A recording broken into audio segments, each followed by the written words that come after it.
Lah niki sak pangertose jenengan toya niki biasane ijo mboten ngeten niki. Mboten. Niki ontene ijo niki pun pinten anu niki, Bu? Kula malah semerep niki mawon. Nembe semerep niki mawon. Oh. Nek panyongko nggih, panyono jenengan niki dimungkinkan apa ngeten niki? Niki pewarna nggih. Pewarna. Oh. Tenggene anu krasa gatel-gatel mboten? Dereng. Dereng. Nggih, baru nyemplung mawon. Oh, baru nyemplung nggih, nggih. Kok kaya ngeten nggih. Nggih. Ning mboten bau niki nggih. Katose mboten, Mas. Mboten nggih. Oh, nggih. Mboten bau. Kinten sekitar saaliran mriki saking mriko sumberé wong pundi, Mas, kira-kira? Kula dereng minggah. Nggih, dereng. Nggih, cuman nek aliran niki kula ngertos. Niki kan mangke ngliwati niki lho napa niki? Supe kula. Lidah buaya. Terus menggah mangke wonten Kliwonan nggih to. Wonten Kliwonan mangke Malangan Kliwonan. Nah niki kula dereng mriku pancian tapi ming pas beneran liwat mriki niki wau kok terus weruh kaya ngeten to. Nggih. Lah niki kan hitungane kathah to niki. Nek misale pewarna niki. Nggih. Lah pewarna nek godhong nggih mboten mungkin nggih. Nggih, mboten. Nggih, nggih. Padahal teng ngandhap niku tasih digunakake nggih pertanian nggih, Bu. Oh, tasih.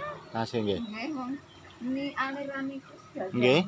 sing ngalir mriki Nggih. sing gunakake niku kabupaten iki, Mas. Dadi niku diliwati ngoten lho jarane. Oh, kabupaten sing anu nggih, nggih. Iki kan tanah kota. Nggih. Nggih, terus nek pun ngidul kampung niki pun derek kabupaten. Nah, yang banyak menggunakan air ini kabupaten. Kabupaten, nggih, siap. Nggih. Nggih, matur nuwun estu, Ibu.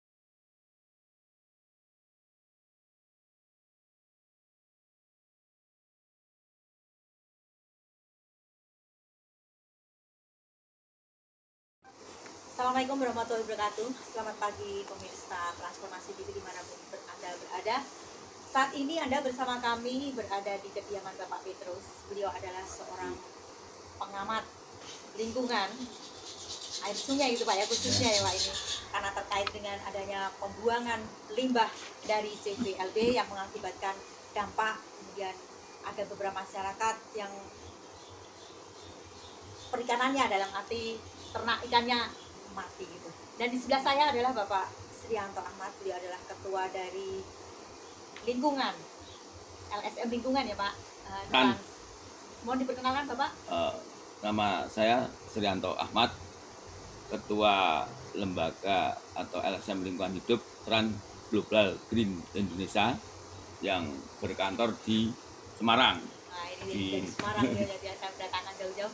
Dan di sebelahnya Bapak Petrus, mohon diperkenalkan dulu Pak, supaya masyarakat lebih tahu gitu nantinya. Ya, siap.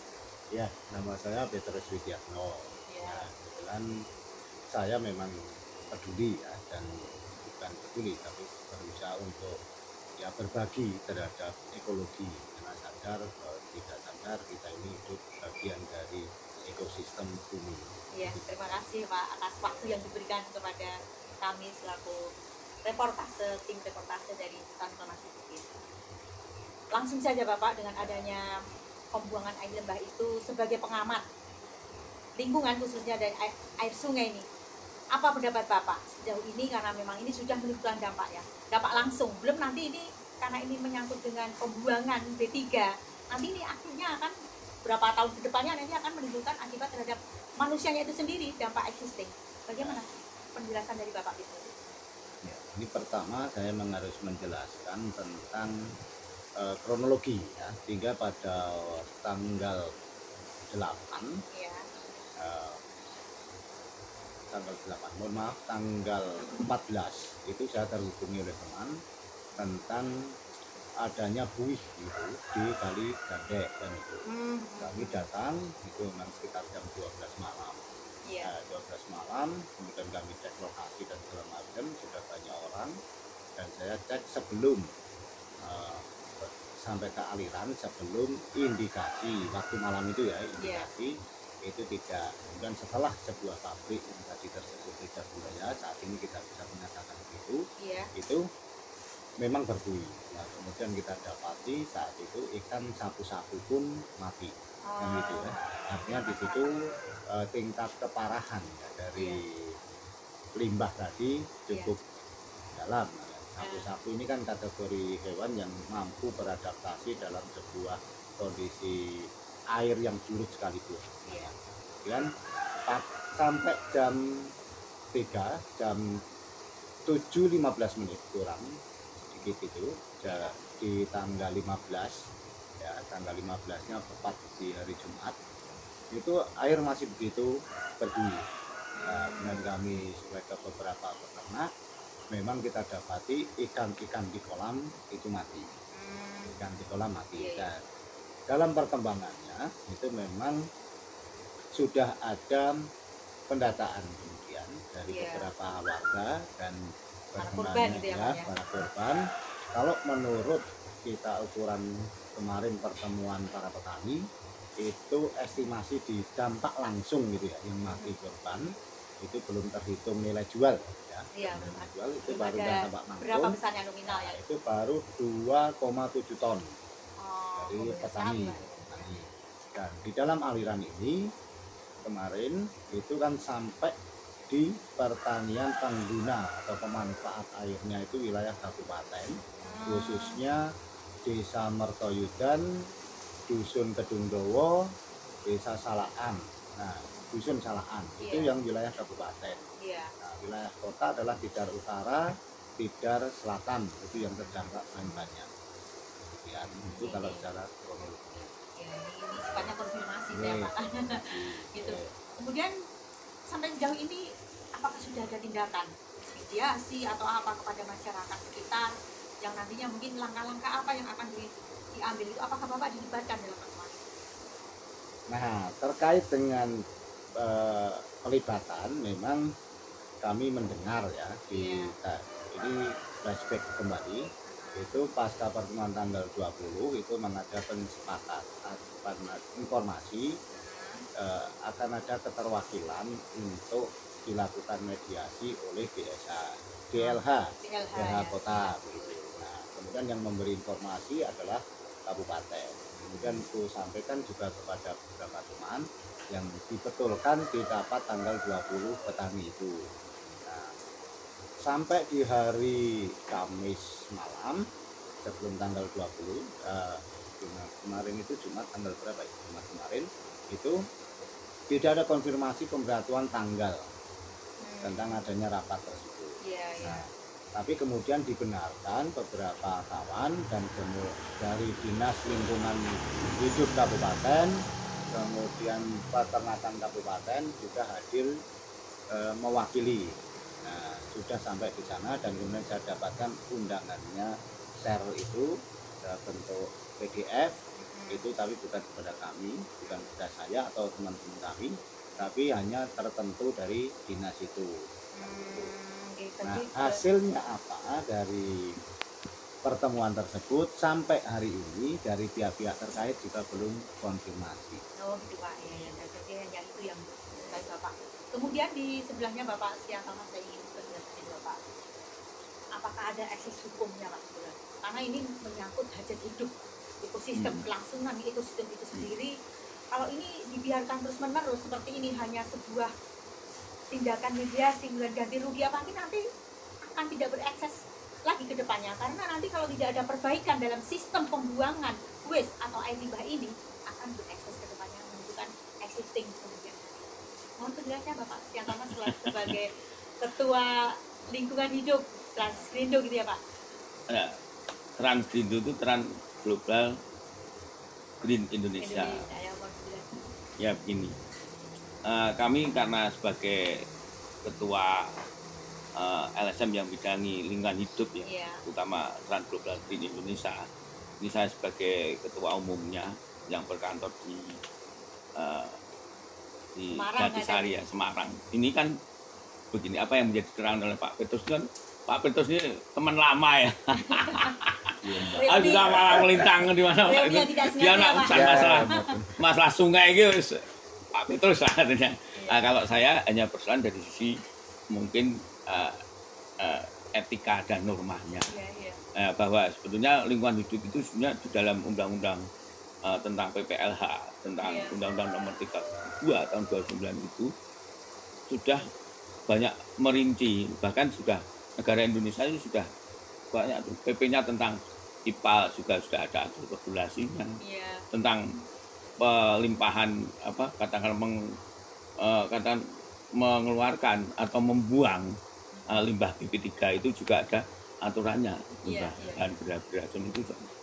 Nah, makanya di situ kemarin pertemuan Jumat itu yang menangani di bidang, kalau di LH itu kemarin Pak Joko itu urusan bidang pencemaran saya tanya. Nah, sudah saya bel, Pak, Sudah konfirmasi Bapak. sudah konfirmasi Pak, itu ada pertemuan tapi kok ada diskriminatif, banyak sekali masyarakat dampak yang hubungannya dengan yang dirugikan tidak diundang. Nah, kan jadi ada kita harus tertentu. transparan. Iya. Nah, kalau Perwakilan. apa yang ditemukan oleh masyarakat, bahkan dari temuan Pak Petrus selaku pemerhati lingkungan itu, sebenarnya itu ada dugaan delik pidananya itu. Yang apa itu Pak? Ya, dalam delik pidana itu menurut pasal 59 ayat 4 hubungannya dengan limbah P3 itu, yaitu hubungannya dengan dumping. Jadi ketika perusahaan atau badan usaha atau setiap orang yang melakukan pembuangan limbah B3 atau limbah yang membuat pencemaran itu di media lain, dumping itu yang mengakibatkan mutu air itu tidak berkualitas, turunnya kualitas mutu air, itu ada delik pidananya. Bahkan ada dendanya sampai dengan 3 miliar. 3 miliar. Tinggi sekali. Pak, jadi kayaknya tidak seimbang itu Pak ya, mohon maaf ini. Dan yang kedua, dengan ganti rugi. itu kan di pasal 104-nya. Kalau pasal 103-nya itu, kalau perusahaan seperti CVLH itu tidak mengelola limbah P3 atau tidak mengelola IPAL secara baik dan kontinu, baik, itu juga dikenai sanksi, yaitu juga barang siapa atau setiap orang atau badan usaha yang tidak mengelola perusahaan itu dengan IPAL. IPAL itu instansi pengelola limbah dengan baik, sudah dikenai pasal delik pidana. Berarti ini perlu ditilik kembali tentang kredibilitas CVLB, bukan EH tadi Bapak menyebutkan. LB, PTLB. CVLB untuk bagaimana sistem mekanismenya dia mendirikan, sehingga harusnya kan dia ada sebuah Nah, ini kan jelas betul, gitu loh, Pak. sebenarnya apa yang dikatakan Ibu itu kaitannya dengan IPAL tadi. ya, bukan dengan- berarti ada dugaan, yaitu Dinas LH kota ini ada dugaan melakukan pembiaran. Sebenarnya LH itu kan melakukan verifikasi tiap bulannya, Ya, tiap rutinitas. Justru Pak kemarin saya lihat di media, ini Pak Adi menurut saya kurang tepat, kurang bijaksana. Dia justru terkesan tidak, dia sebagai penyelenggara negara, seharusnya dengan adanya kerugian dari pihak masyarakat yang dirugikan dengan adanya ikan yang mati itu, sebetulnya dia menegur Ya, kepada ada teguran. CVLB itu untuk melakukan perbaikan IPAL-nya.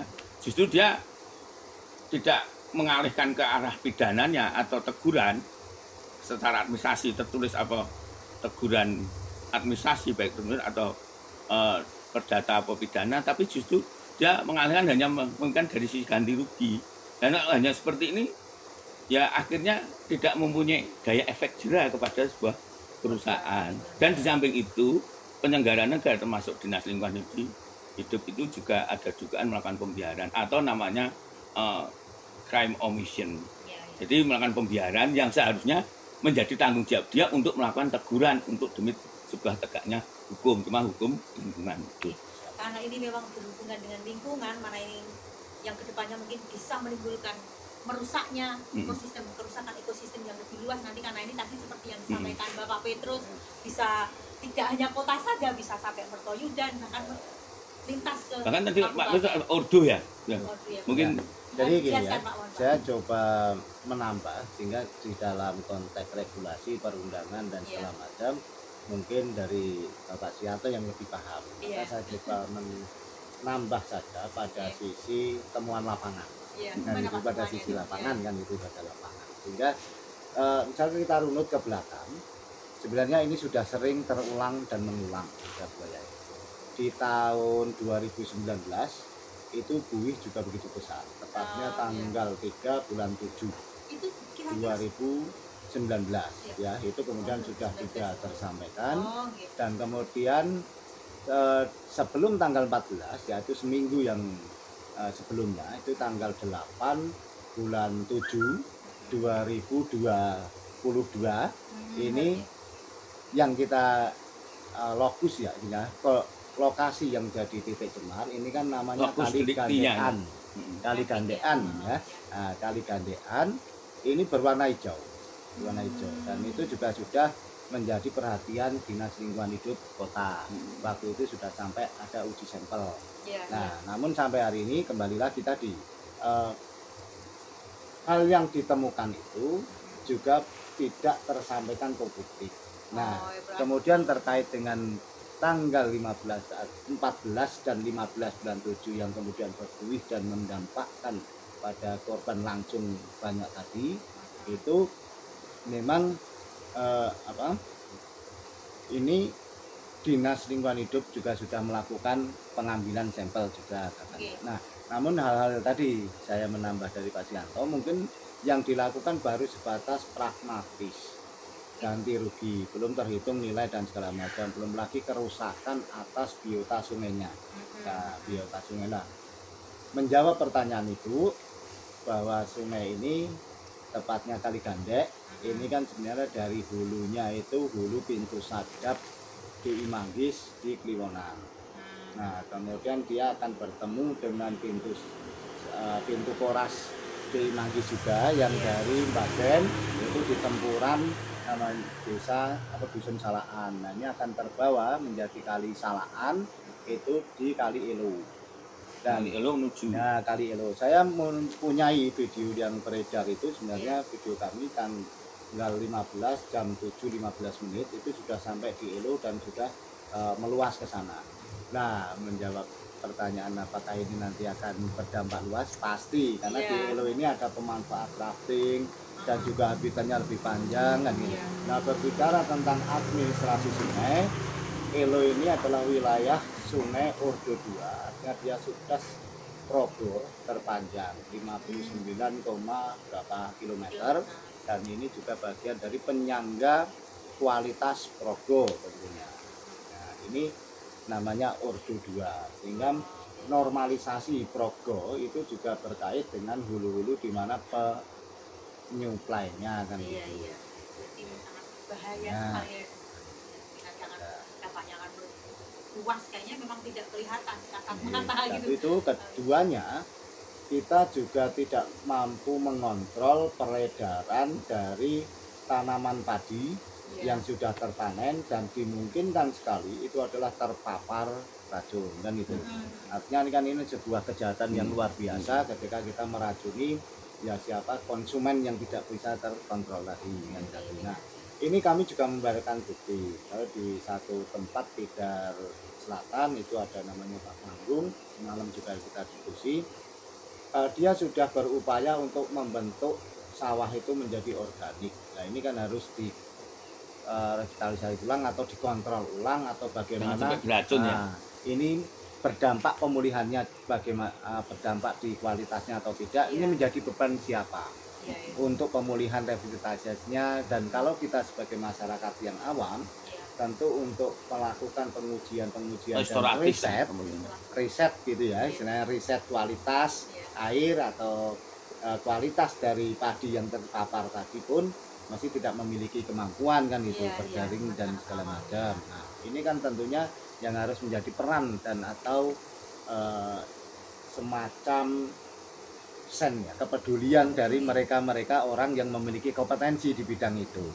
Nah, maka ini kami juga tidak hanya berbicara lingkungan hidup tentunya, tapi administrasi sungainya yang menjaga kualitasnya, kemudian juga perikanan sebagai pengampu kedinasan atau pengampu bidang-bidang perikanan, pertanian, kan hidup perikan atau pertanian pun harus juga bersama kan ini. Nah, kesan dari yang disampaikan Bapak tadi terkait pertemuan itu, kalau informasinya Pak Joko demikian, ini kan artinya masih sangat kurang pelibatan semua masyarakat yang terdampak.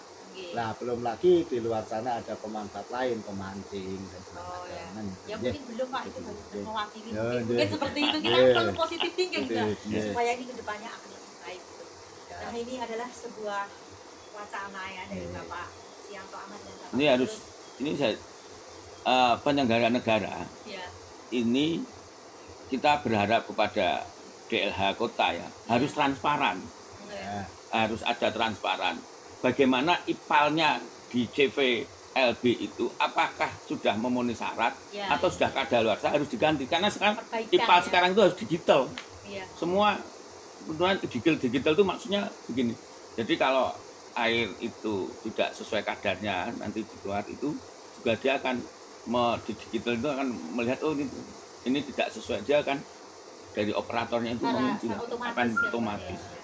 Dan air yang keluar itu pun kalau sudah baik itu juga ada otomatis. Nah sekarang kami mohon kepada DLH kota ya, Himbauan ya, ya Pak. imbauan ya CVLB ini mohon diperiksa IPAL-nya dan secara transparan gitu. Ya, supaya Dan nanti melibatkan dari tim-tim Ya. ahli semua dengan unsur. harapan Kita sebagai lembaga lingkungan hidup, pemerhati lingkungan, masyarakat dan juga penyelenggara. Bahkan nanti kalau bisa ya jadi dari PPNS hubungannya dengan lingkungan hidup dan juga nanti kalau di aparat penegak hukum ya bagian yang membidang itulah tipiter kan gitu.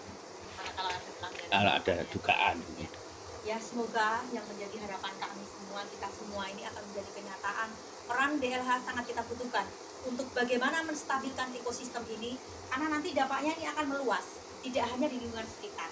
Seperti yang disampaikan tadi penjelasan dari Bapak Petrus ya, nanti bisa lebih lebar lagi ke wilayah pertaniannya yang nanti akan terkontaminasi dengan adanya racun akibat dari pembuangan limbah yang B3. semena-mena dari TPLB. Begitu nanti kita harapkan bagaimana kelanjutannya, tindak lanjut dari DLH ini untuk mengecek, untuk memonitoring tidak hanya CVLH saja, CVLB saja, tetapi semua TV yang di sini berkegiatan yang akhirnya akan adanya limbah, supaya nanti masyarakat tidak terdampak. Begitu, kita minum dulu Pak ini Pak. Nah, Begitu Minum dulu. kami Ya. dengan Bapak Petrus dan Bapak Sianto Ahmad. Terima kasih Ya. atas waktunya dan semoga ini menjadi bermanfaat ke depannya. Assalamualaikum warahmatullahi wabarakatuh. Waalaikumsalam.